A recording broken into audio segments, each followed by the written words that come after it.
Olá, aluno de EME 005 Tecnologia de Fabricação 4 Prática. O objetivo desses vídeos é apresentar um pouco sobre o processo de fabricação. Então, eu vou começar fazendo uma introdução a esse assunto. Mas o que é um processo de fabricação? É uma sequência de etapas para, a partir de uma matéria-prima, obter uma peça. Para cada etapa, deve-se definir a máquina ferramenta que vai realizar a usinagem.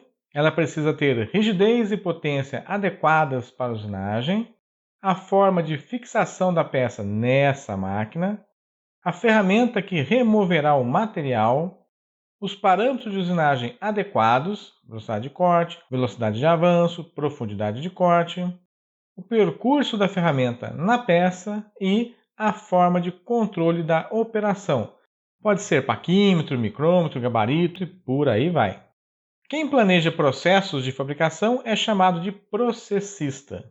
O processista analisa diversos fatores para fazer suas escolhas no planejamento das atividades. Vou citar algumas. O material da peça é uma variável muito importante. A diferença entre um material macio e um duro influencia bastante nas decisões. As dimensões da peça. Esse item está diretamente relacionado com as dimensões das máquinas e das ferramentas. O tamanho do lote. Fabricar uma ou algumas peças é uma coisa. Fabricar dezenas ou centenas é outra. Então, quando se fabrica em quantidade, o uso de ferramentas especiais e o desenvolvimento de dispositivos de fixação próprios é economicamente viável e aumenta a produtividade. A frequência do lote. O lote vai ser executado somente uma vez? Ou de tempos em tempos ele retorna? Novamente, é necessário avaliar o uso de ferramentas e dispositivos próprios de fixação para ter o rendimento adequado. O tempo para entrega. Se o prazo é curto, algumas estratégias podem ser adequadas e, em geral, aumentam os custos. As ferramentas em uso. Elaborar um processo no qual as ferramentas já são comumente encontradas no estoque da empresa é interessante, pois os fornecedores já estão bem estabelecidos. Mas, se o uso de novas ferramentas pode otimizar o processo, é necessário considerar se o custo de aquisição e também o custo de manutenção de mais um item no estoque compensa os ganhos de aumento de produtividade. As máquinas existentes na empresa. Pode ocorrer de um determinado processo ser mais produtivo se uma nova máquina for adquirida. Lógico que isso depende do tamanho do lote e da sua frequência para que o investimento valha a pena. Se não for o caso, planejar um processo menos eficiente com uma máquina já disponível acaba sendo bem mais viável. Bem, acho que foi possível para você observar que são muitas variáveis e que elas estão entrelaçadas entre si. Vou ilustrar o conceito do tempo de usinagem. Esta peça tem 100 milímetros de largura e 250 milímetros de comprimento. Vai ser realizado o faceamento com uma fresa de 30 milímetros de diâmetro. A ferramenta deve percorrer um caminho com pequenas sobreposições para usinar toda a superfície.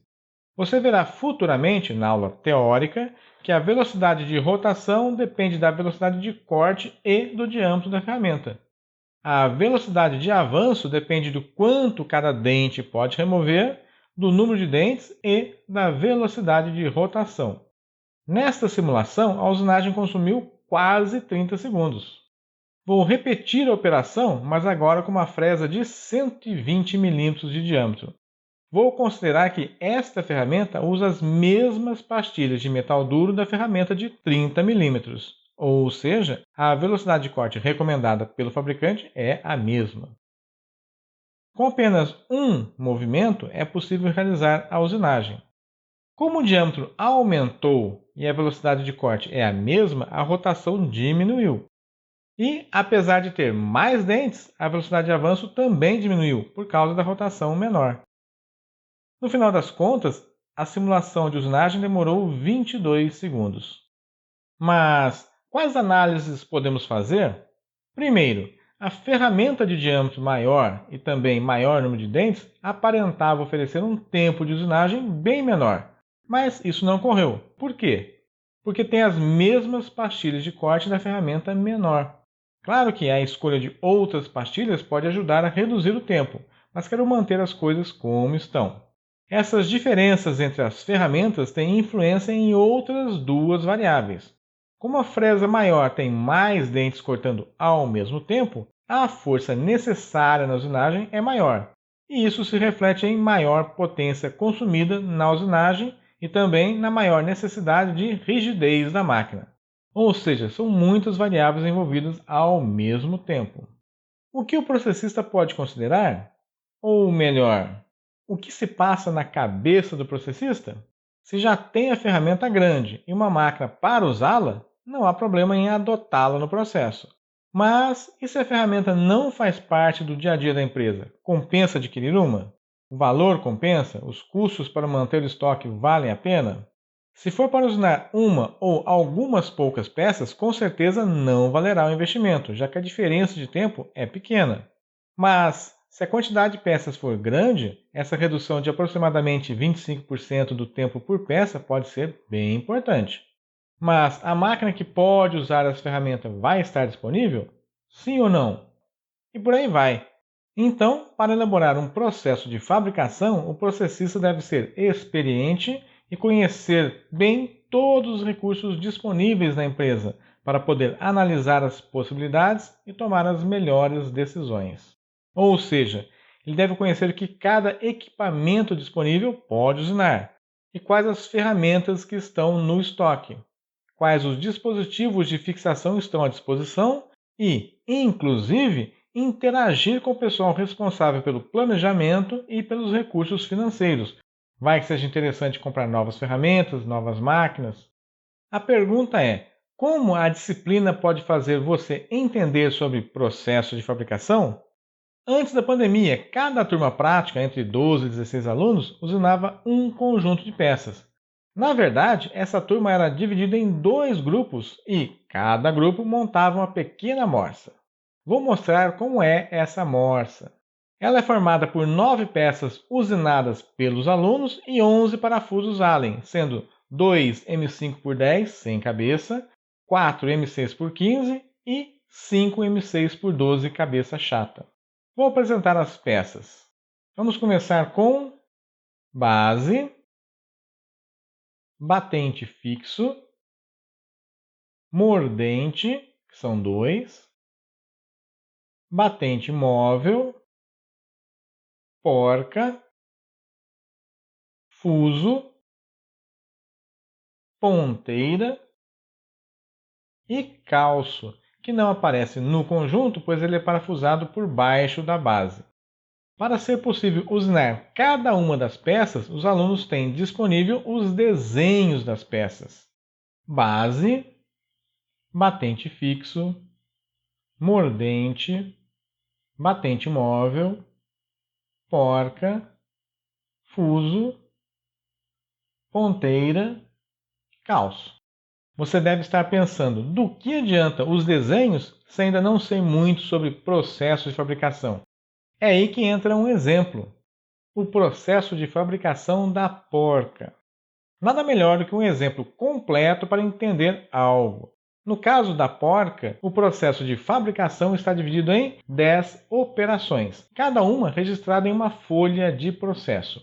Vou mostrar rapidamente agora, pois nos próximos vídeos eles serão detalhados. Operação 10, 20, 30, 40, 50, 60, 70, 80, 90 e operação 100. 10 operações. Então, para encerrar este vídeo, vou apresentar o nosso modelo de folha de processo. Não existe um padrão. Cada empresa desenvolve de acordo com as suas necessidades. Nossa folha tem 4 áreas: a área do cabeçalho, a área de informações principais, a área com os dados da usinagem e a área com os dados de gerenciamento. Vamos entender melhor isso.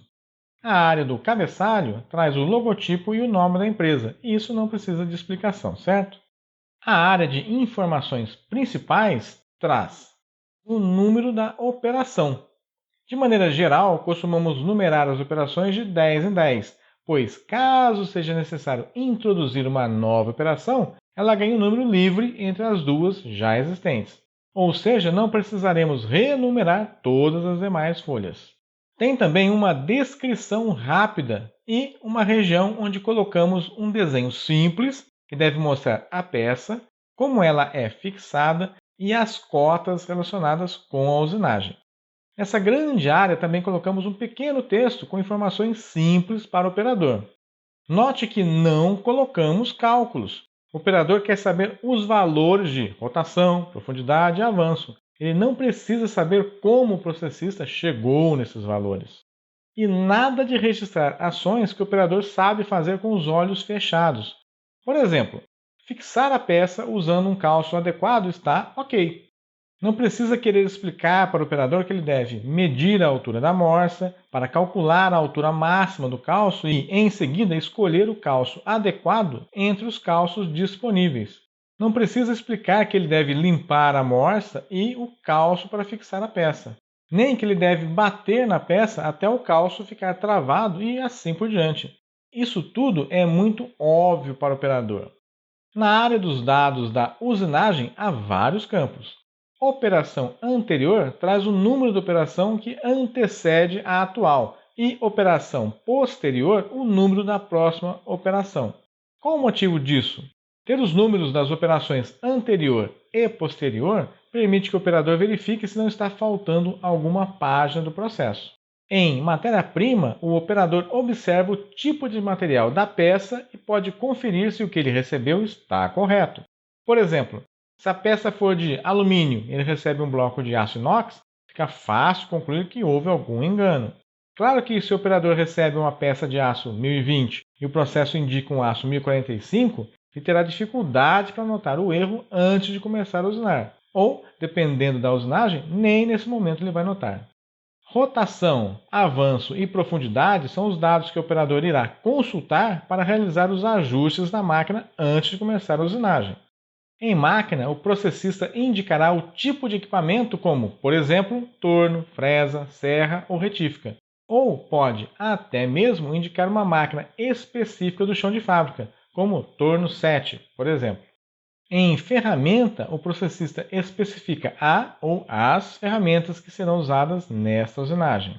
Em controle, o operador será informado se o resultado da usinagem será verificado com paquímetro, micrômetro, rugosímetro, gabarito ou se ele deve ser enviado para metrologia.